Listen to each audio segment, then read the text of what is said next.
possível. Olá pessoal, tudo bem? Bom pessoal, o negócio é o seguinte, ó, sigo aqui em Porto Alegre, tá? Hoje é dia 25, hoje é uma quinta-feira. Bom, nossos companheiros que vieram conosco já foram embora, muitos vieram de ônibus, foram embora ontem à noite mesmo. Alguns companheiros meus que conseguiram vir de avião foram embora hoje pela manhã, outros de madrugada, e eu estou indo embora amanhã, né, pessoal? Bom, pessoal, eu esperei um pouquinho mais aqui, porque, claro, eu queria conversar com alguém, né? Porque alguns companheiros nossos aí da Europa e de São Paulo também perguntou se eu ia estar conversando com alguém aqui em Porto Alegre, alguém do PT, alguém que está colaborando com esse evento, com essa luta pela democracia, né?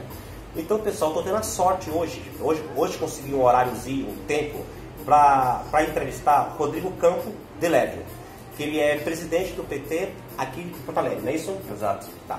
Então tá, pessoal, o negócio é o seguinte, ele vai comentar um pouco sobre esse assunto, sobre o tema do julgamento do Lula. Quero deixar bem claro para vocês, pessoal, que eu cheguei aqui dia 23, tá? Eu estou um pouco decepcionado com essa polícia, porque no dia 23 aqui, o que mais nós vimos aqui foi helicópteros em cima da gente, caminhando para lá e para cá. Polícia para todo lado, ou seja, e polícia de outras cidades que vieram para cá, né, pessoal? Bom, pessoal, o negócio é o seguinte, não sei para que tanto dinheiro se o nosso protesto foi de uma maneira pacífica.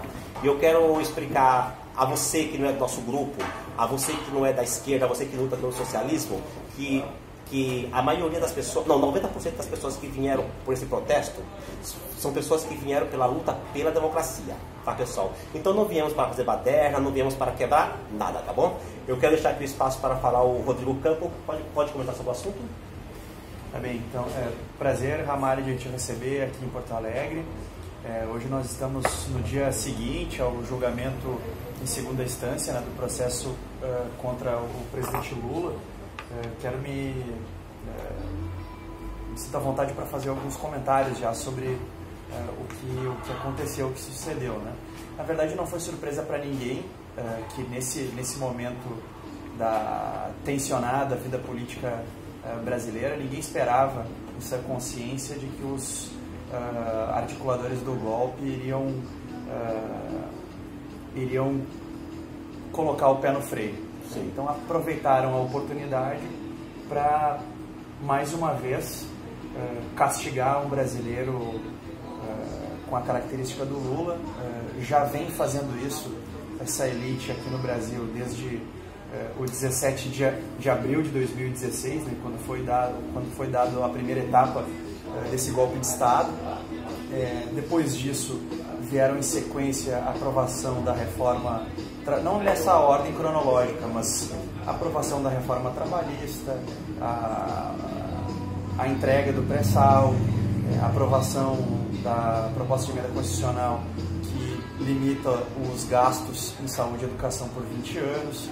Então, nesse momento, é um momento em que as forças vivas da institucionalidade brasileira que deram o golpe projetam a sua força e todo o seu furor contra a democracia brasileira. Essa etapa que nós estamos vivendo agora. Por quê? Porque o tribunal, numa democracia, numa república, o grande tribunal é o tribunal do povo. A soberania popular é medida pela forma como as instituições respeitam a opinião do povo que é expressa em eleições. E nesse 2018 o Brasil tinha uma grande oportunidade de acertar contas com a sua história recente. Cara, ter o Lula de volta. Ou, pelo menos, derrotar o Lula numa eleição, né? Então, a situação que nós vivemos hoje é uma situação em que nem essa possibilidade o povo brasileiro vai ter à sua disposição. Então, diante dessa alteração na matriz institucional brasileira, já referendada em segunda instância, e nunca é demais lembrar, não faltaram juristas, Ramalho, naquele 1º de abril de 1964, o golpe contra Jean Goulart, para validar, chancelar, carimbar cada um dos atos institucionais que foram cerceando as liberdades dos partidos políticos e depois das eleições diretas. Então nós estamos diante de uma situação gravíssima, quero chamar a atenção disso para toda a comunidade brasileira que vive no exterior, na Europa, na Península Ibérica, na Escandinávia, no leste europeu. Tenham ciência de que o momento que nós vivemos aqui é gravíssimo, gravíssimo.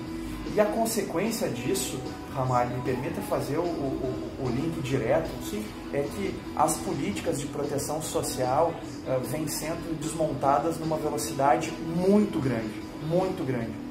A luta política organizada pelos sindicalistas e por setores da esquerda, nem todos é verdade, mas por amplos setores da esquerda, em favor de um Estado que tenha responsabilidade com o seu povo, o que tem acontecido é o seguinte: cada um dos direitos assegurados pela Constituição de 88 vem sendo perseguidos. E o resultado disso é que depois de nós termos promovido uma inclusão de dezenas de milhões de brasileiros numa sociedade de consumo, com acesso não garantido, mas pelo menos viabilizado para amplas camadas da população, à universidade, ao atendimento médico, agora estão vendo esses direitos surrupiados. E o mais grave é que a política de proteção social, aquela que garante os centros de atenção psicossocial, os centros que promovem a assistência social na relação direta com a população em situação de rua, essas pessoas já não têm mais utilidade na máquina pública brasileira. Vê como é a coisa, entendeu? Ele aqui comentou um tema importantíssimo. Olha o que ele disse: as instituições brasileiras estão sendo ameaçadas. Vamos lembrar, pessoal, que lá no final dos anos 80 se teve a Constituição, que foi uma Constituição baseada em direitos humanos e sociais, né? Tudo isso, né? E vamos lembrar que você falou uma coisa muito importante, né? Instituições ameaçadas, vamos lá.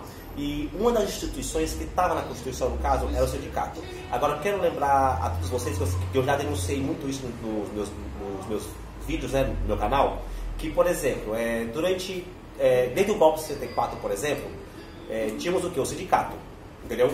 Vou dar um exemplo do sindicato. Mas muitas leis trabalhistas não eram cumpridas. E uma das pessoas que lutou, um dos partidos que lutou muito para que essas leis trabalhistas foram cumpridas foi o PT. Eu quero lembrar a todos vocês que nos anos 80 o Lula chegou a ser preso lutando pelos direitos trabalhistas. Também quero falar também sobre as feministas, que são muito criticadas pela direita. Bom, como vocês sabem, né, eu sou evangélico, mas não pertenço à Liga Conservadora. Tá? Vocês já acompanharam tal tudo a minha luta pelos direitos humanos, tá?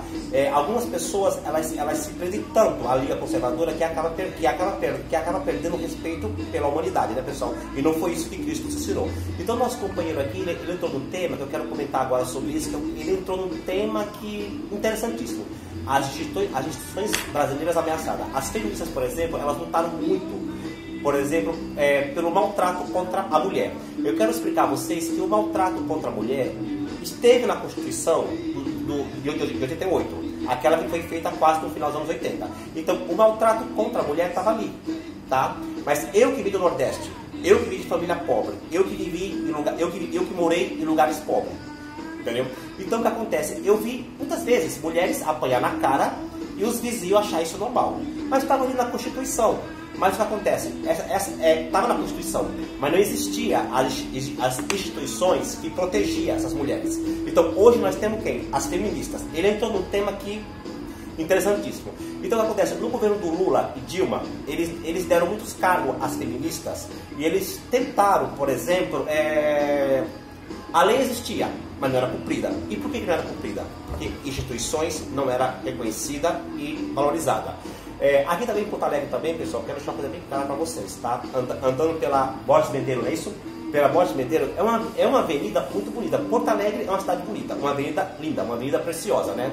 Você vê muitas pessoas morando na rua, e a maioria é o quê? Jovem. A maioria jovem. O que leva essas pessoas a acabar indo para a rua? A droga, por exemplo, o consumo do álcool e outras situações também sociais, né, pessoal? Aí que tá, pessoal. Vamos lembrar que o Lula e Dilma também, eles tentaram ajudar muitas ONGs que lutavam para tirar essas pessoas da rua. Porque como vocês me conhecem, vocês sabem que eu sou uma das pessoas que lutam muito contra as drogas e tento também tirar essas pessoas da rua através da informação, né? E quero mandar um recadinho para Joyce Hotman. Sabe quem é Joyce Hotman? Não sabe quem é? Vai saber quem é. Quero mandar um recadinho para Joyce Hotman, que faz uma campanha para acabar com as ONGs, que fica falando que as ONGs, né, são porcos que mamam na testa do governo. Joyce, eu vou te falar uma coisinha para você, Joyce. Valorizando a ONG, fortaleceram as ONGs e as instituições, como o companheiro aqui acabou de dizer, é dessa maneira, Joyce, que vamos estar tirando pessoas da rua, vamos estar criando uma sociedade justa e diminuindo a violência, tá bom, Joyce? Joyce, vou seguir te detonando no meu canal, tá bom? Pode seguir o... Não, então, o Ramalho me chamou a atenção que ele ficou impressionado com a quantidade de pessoas que estão morando nas ruas aqui em Porto Alegre. É uma cidade linda. Especialmente no centro da cidade. Pois bem, é verdade que os efeitos da crise econômica no Brasil chegaram por volta de 2014, 2015 com encerramento de postos de trabalho, com uma capacidade... Vamos lembrar que o Aécio Neves, a Dilma em 2014, ela ganha a eleição, mas o Aécio Neves ganha um congresso. O Aécio Neves se junta com todos os governadores de outros estados, assim, com alguns governadores golpistas de outros estados, e faz essa campanha golpista contra ela, criando desemprego, né? Então, essa campanha pela destituição ilegítima da presidenta Dilma, ela teve consequências na economia brasileira, e uma das consequências mais visíveis hoje é o problema da pauperização e da ampliação na casa dos milhares, né, de pessoas que ou perderam suas casas, perderam seus trabalhos, ou perderam vínculos familiares e acabam, portanto, passando a morar na rua. E aqui em Porto Alegre nós temos hoje, despachando do Paço Municipal, um prefeito que não tem o menor conhecimento do sistema de assistência social brasileiro, né? O sistema único da assistência social brasileira, e, portanto, está completamente alheio à ampliação dessa população em situação de rua. Então, o centro da cidade está invadido, ocupado por essas pessoas, sem que haja uma ação, não é, dos servidores municipais que estudaram para isso, passaram em concurso. Pedagogos, psicólogos. Exato, para estar à disposição. Como você que é formado em sociologia, por exemplo? Só que a prefeitura não tem uma política para instruir esses servidores. Então isso acaba tendo consequências como essa que tem percebido aqui na cidade. E para o cidadão porto-alegrense, que é muito orgulhoso da sua cidade, do seu estado, acaba sendo um pouco motivo de vergonha, né? Porque, embora na nossa cidade sempre tenha existido pobreza, a miséria mais visível, aquela mais agressiva, nos últimos 15, 20 anos ela foi expressivamente diminuída, Ramalho.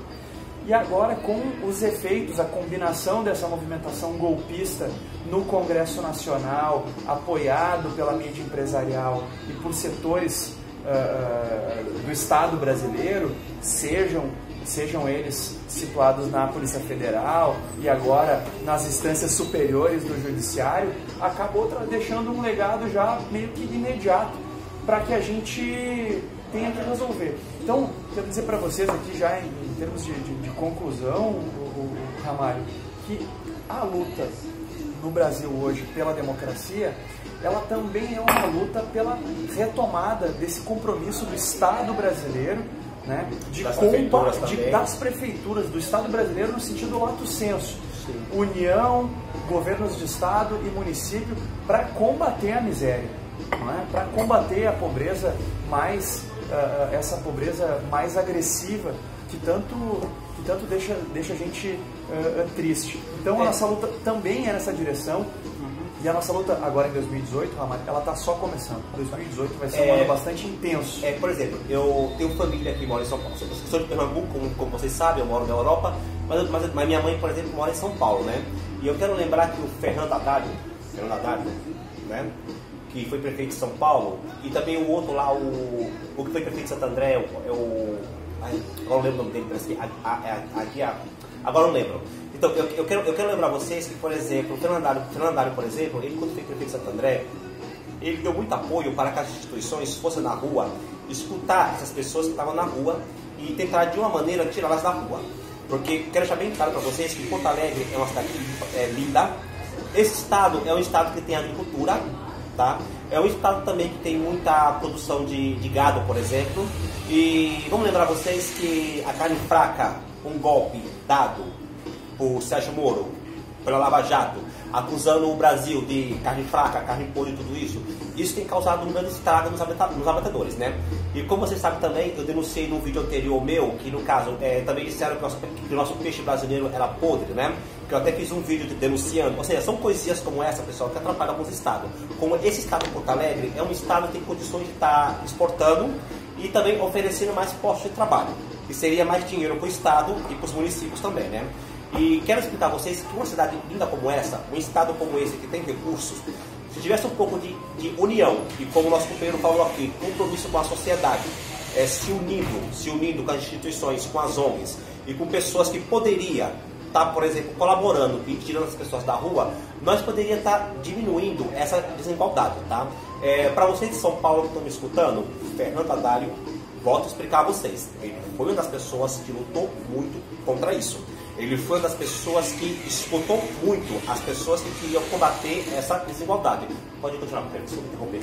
Não, era mais isso, essa é a minha contribuição, que é associar o golpe de Estado nas suas 3 etapas, a primeira contra a Dilma, a segunda contra os direitos dos brasileiros, a terceira agora contra a democracia, e o impacto disso na ação do Estado para essa população mais brasileira, mais necessitada, essa população um pouco mais atingida pelo desemprego.